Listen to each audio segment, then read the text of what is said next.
এই দেশের একজন ভদ্রলোক ছিল। এই ভদ্রলোকের কত সুন্দর দাড়ি ছিল।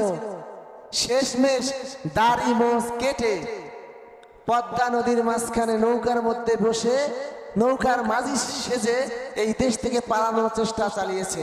তারপরেও শেষমেশ পালাতে পারে নাই। আল্লাহর বান্দা ভদ্রলোক জনগণের হাতে ধরা খেয়েছে। দাড়ি কাটার পরেও শেষ রক্ষা হয় নাই। তিনি চিন্তা করে দেখেছে যে দাড়ি কাটলে মনে হয় আমাকে কেউ চিনতে পারবে না। গেঞ্জি পরে লুঙ্গি পরে নৌকার মাঝি সেজে এই দেশ থেকে পালানোর চিন্তা করেছে। অতএব দাড়ি কাটেন না কেন, দাড়ি ছাড়েন না কেন?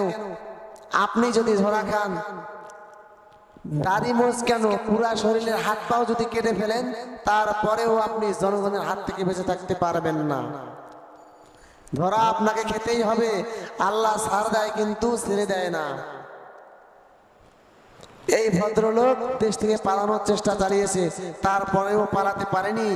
আখিরাতে কিয়ামতের মাঠে আল্লাহ তাআলার সামনে যখন মানুষ দাঁড়াবে, সেখান থেকে পালানোর চেষ্টা করলে পালাতে পারবে? পালাতে পারবে না। পালানোর কোনো অপশন থাকবে না, কারণ হাজার হাজার ফেরেশতা তাকে ঘিরে ফেলবে। এই দুনিয়াতে শত শত মানুষের চোখ ফাঁকি দিয়ে এক রাষ্ট্র থেকে আরেক রাষ্ট্রে পার হওয়া যায় না, ঠিক তেমনি ভাবে আখিরাতেও আপনি পার হতে পারবেন না। রাসূলের সুন্নাত দাড়িকে আপনি কেটে ফেলেন কোন সাহসে? আপনি কত বড় গাদ্দার ছিলেন এই দেশে? আপনি কত বড় নাস্তিকদের উত্তরসূরি ছিলেন?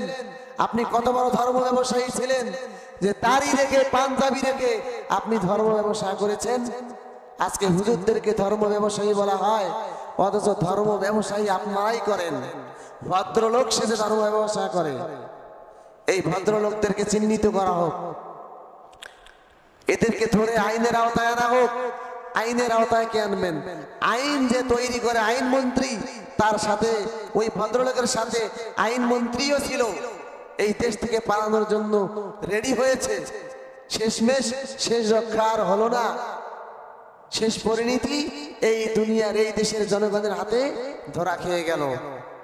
অতএব একটা একটা করে সবাইকে ধরা খেতে হবে। আজ হোক কাল হোক, সবাইকে খুঁজে খুঁজে বের করে ভিডিও ফুটেজ দেখে দেখে বের করে এদেরকে কঠিন শাস্তি দিতে হবে।